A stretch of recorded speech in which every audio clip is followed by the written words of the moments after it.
Hello guys, today I am going to react. Oh wait, let me put my webcam on so you can actually see me. There I am. I'm gonna cut this part out of me turning on my light because you don't want to see me go away, and that would be boring.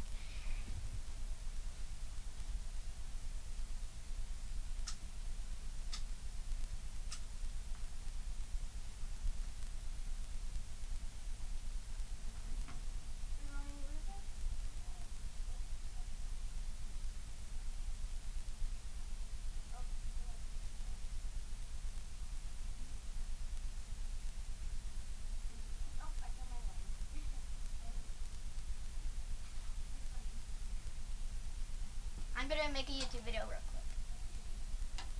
quick. Hello, I am back. There's a really cool close-up of my jacket right there.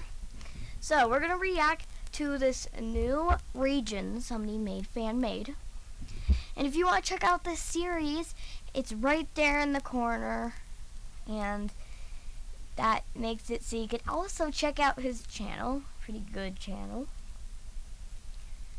So let's start the video. Back in February, I want to say, I decided to hop on to Fakemon creating. Being essentially a PokeTuber who recently has specialized into Pokemon lore and design origins, I figured trying to create some sort of dream game concept would be a good step to take. It may help me, and even others, get a better appreciation for the work that Game Freak does. Just about every Pokemon these days have multiple layers of meaning to its name and design. And sure, some are more complex than others, but comparing most Pokemon to most other Pokemon-like games.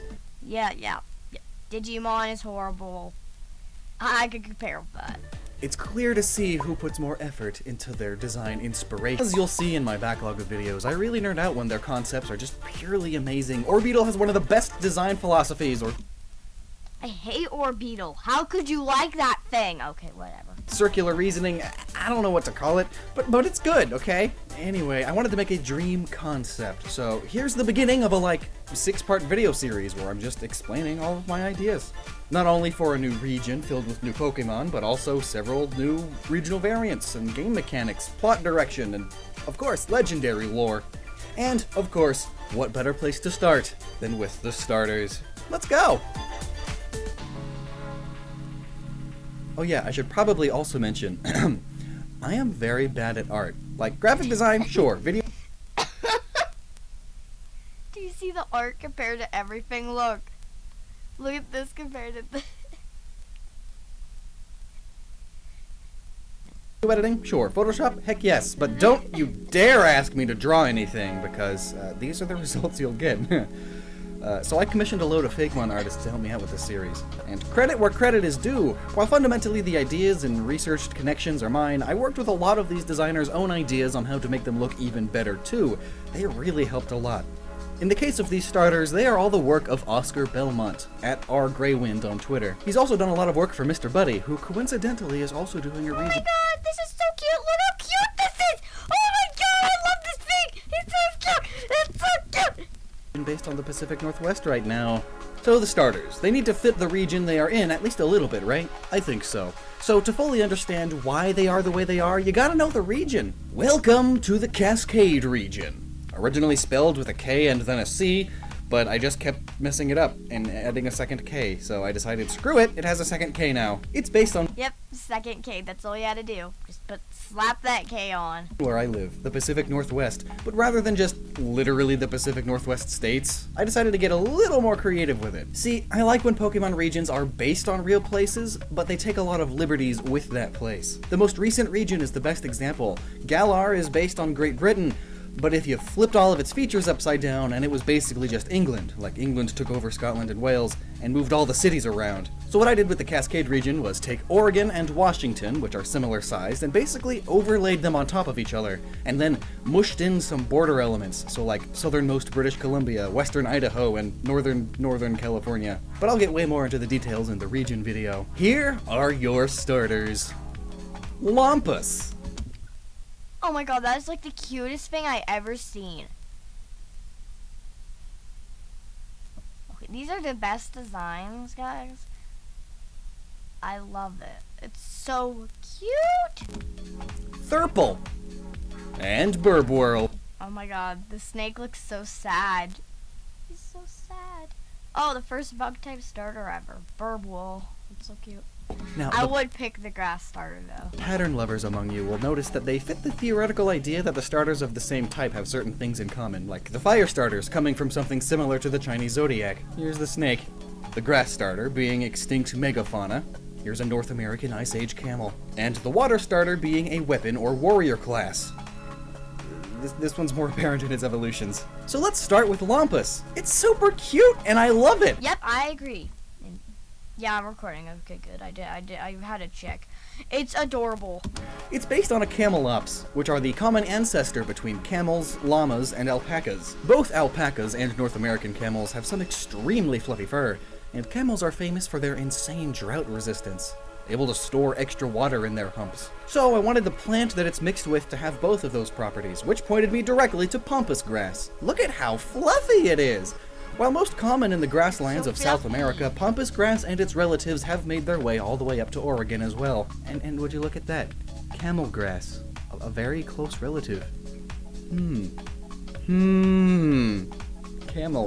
Camel grass. Would you look at that? Circular inspirations. It was made to be, and its name combines llama with pampas grass. Then we have Thurple, a little fire snake. It's based on the western ground snake, a native to this area. And very, very orange. And then we slapped on a lava lamp and an exhaust pipe. All of these lead well into the evolutions IMO, so when we get to scared. Why is it so sad and scared? It's so sad. those, I can better explain more about Thurple too. Oh, and the name comes from thermal, referring to heat, and herp, which references amphibians and reptiles, like herpetology. Also, its face! The poor thing is so nervous and scared all the time. Oh, that makes more sense. It's petrified. If I don't move, it won't see me. Incarnate. And lastly, Burb. Ooh, looky there, a bug starter. I've always wanted one of those. It does mess with their effectiveness triangle quite a bit though, but it's a worthy sacrifice. They just won't start with a super effective move for that famous first fight. You know, like the classic Pokemon games. It's just scratch and tackle all over and over instead of fire blast and you just kill the other one in 2 turns. It's lame. Burb name comes from burble, like a burbling brook. You know, a small stream that makes noise. And whirl, as in whirlpool, and whirligig, which are these things. I swear, like every coastal city in Oregon has a gift shop dedicated to them. But also there's whirligig beetles. These things. It's a family of water beetle that go by all sorts of names. What the heck is wrong? Oh my god, it actually has a face. I always used to call them boatmen, because they look like little boats with 2 oars sticking out the side. Anyway, being the first stage, I wanted to sort of incorporate the larval stage of these beetles into the design, but the problem is that they are disgusting looking, and starter Pokemon are supposed to be cute or cool or something. So we sort of mixed the larva and adult stages together and gave it a sort of so ugly it's cute kind of vibe. You know, like Snubble, or Pugs for that matter. Like, they are as ugly as feasibly reasonable, but they're still kind of cute, I guess. Oh, and that's a bubble that it's blowing on its head, like how babies have snot bubbles. It mainly uses bubble moves, and it can also blow free. So another big thing you'll need to know for the context of the designs of these starters is the new game mechanic I thought up. Now, to keep it extremely simple for now, as I'll have a whole explanation video about it later, the whole region has extreme seasons and weather, and has filled the Pokemon here with a sort of weather energy. Battles are not only fought directly like normal, but control of the weather is a big deal again. And certain weather conditions can stack, and there's a whole lot more of them. That'll be its own video. But since that's the whole thing, I wanted the starters to all sort of reference this in their abilities, and even in what they are based on. Burb here is able to blow itself an air bubble, which protects it and its line from weather effects that impact air quality. In a way, it's kind of like a Raquinid's head, except it's still an air bubble. Thurple is literally and figuratively hydrophobic. It's scared of getting wet, hence the pattern on its eye making it look worried. But it really has nothing to fear because, well, it's a bit hydrophobic. Water slides off of its rubbery body, rendering it immune to the effects of rain and snow. And then Lampus. Well, it's a camel, and camel grass, so it's drought resistant. It's immune to weather effects that change temperature. So all together, that'd actually be good. Like, drought proof is good. They cover the spectrum of weather effects. Oh, and one last thing. A big part of starter design philosophy is that they each have their own personalities, often a cute, cool, and funny one. So Thurple is a funny little scaredy cat, snake. Lampus is just cute as heck, people love it, though a lot of people are also allergic to its fluffy bits. But that doesn't stop it from having a good time. It's just happy in the sun always, and then there's Burbwhirl, who gets cool later. Trust me. I mean, let's just evolve it right now.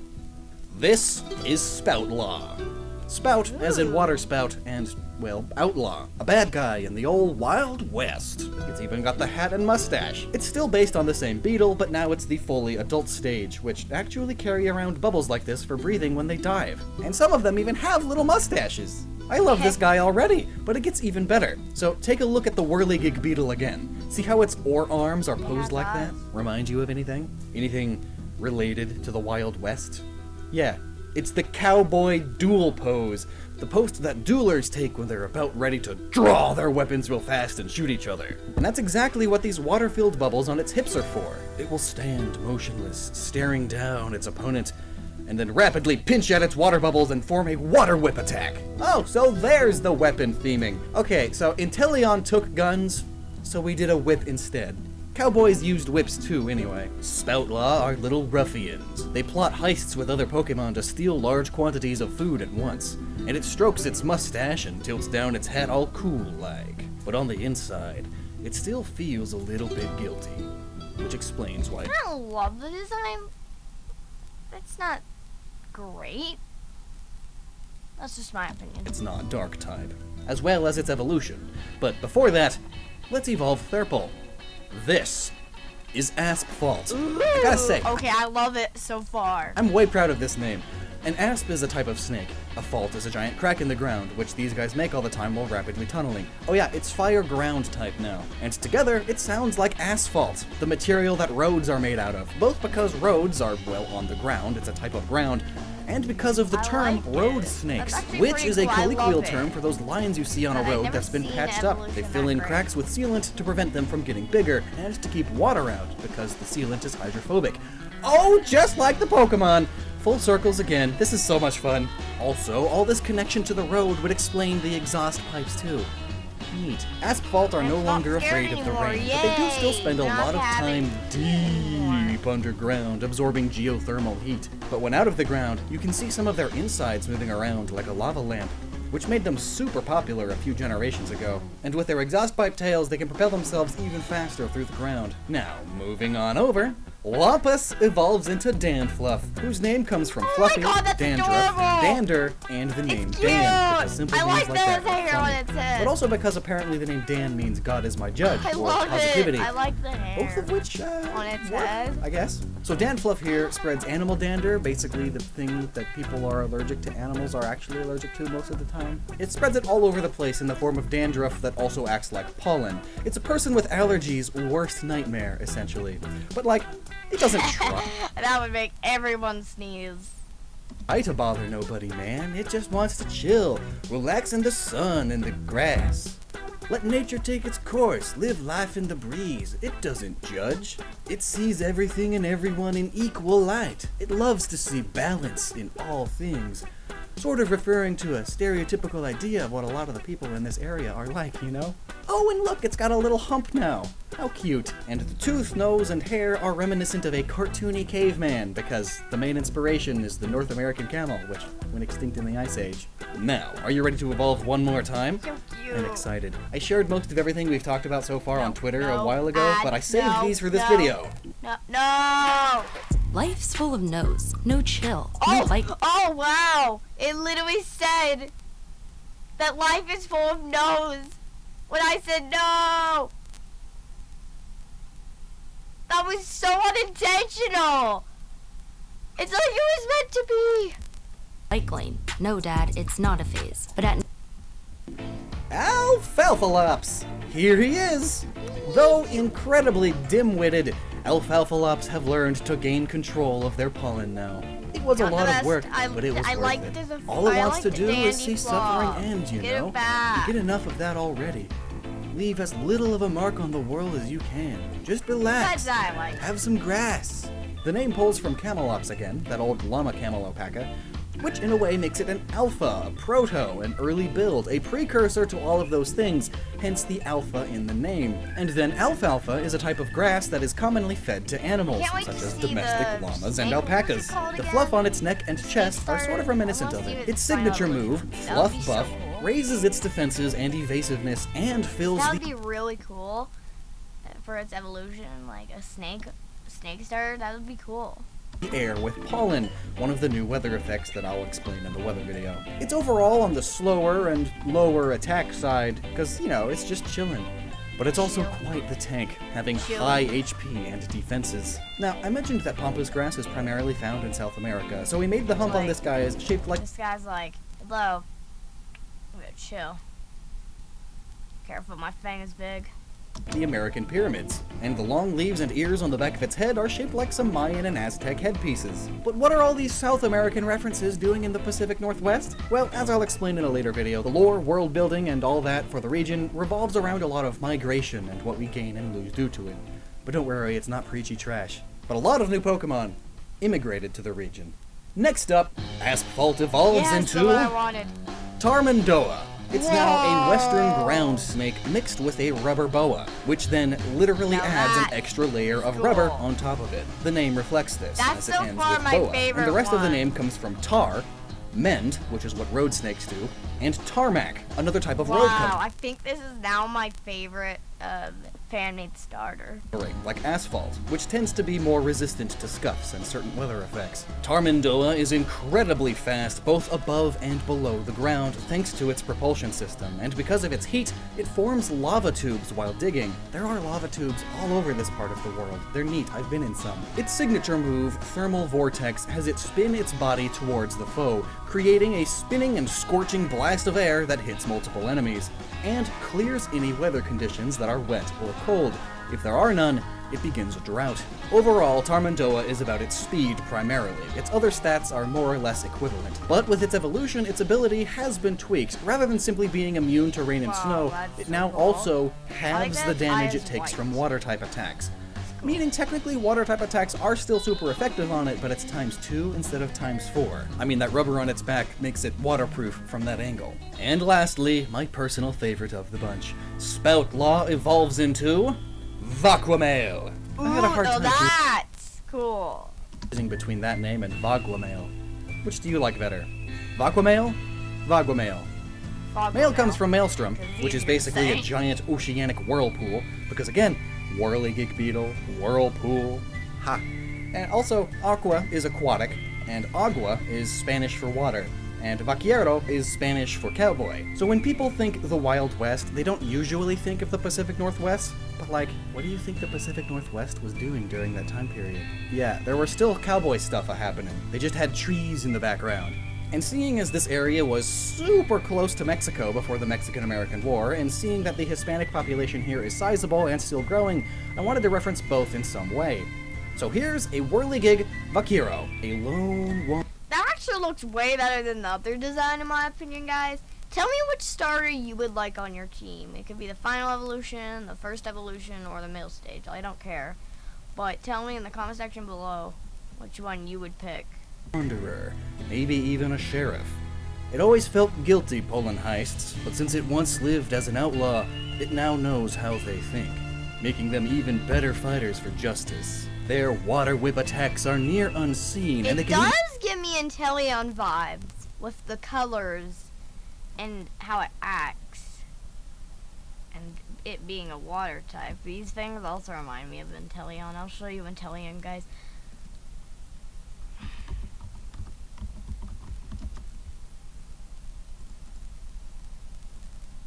It reminds me a lot of Inteleon, which is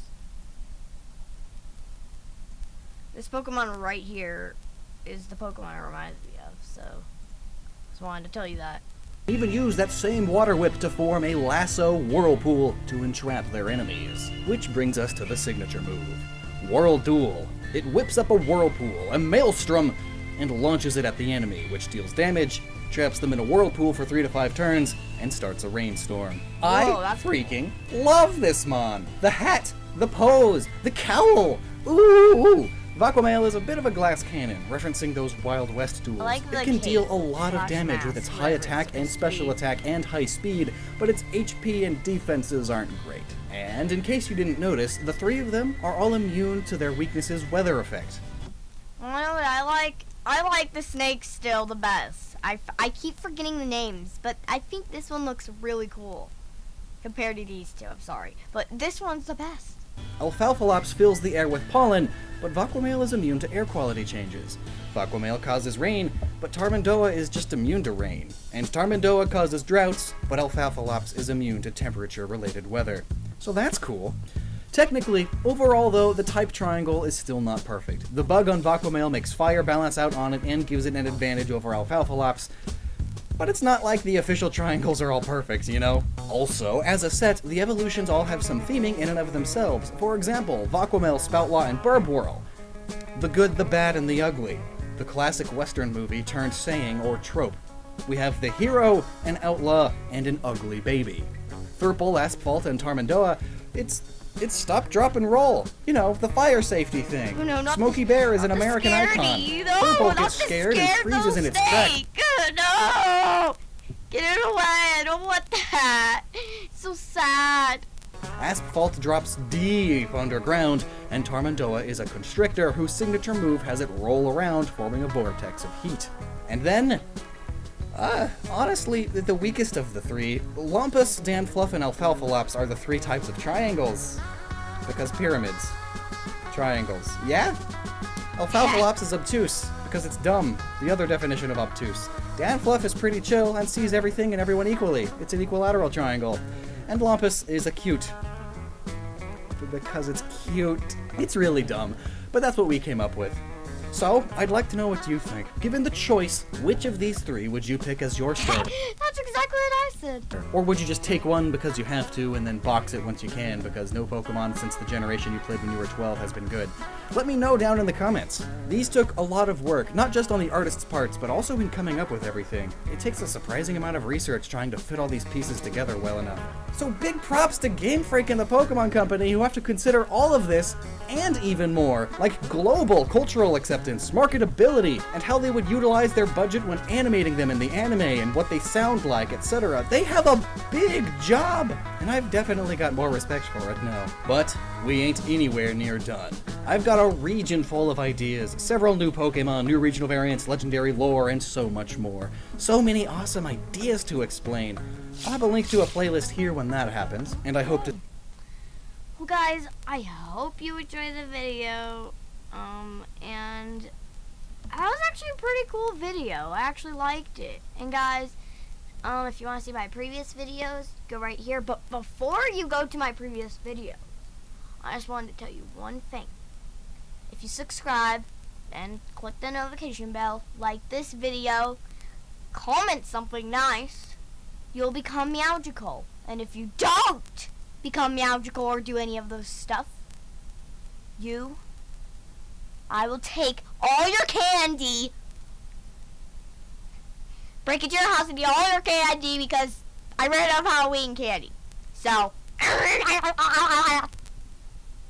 and yes, my outro doesn't have any music, but I got a song instead that I will sing you. If you don't subscribe, I'll break into your house and eat all your candy. Yeah, okay, please subscribe, please.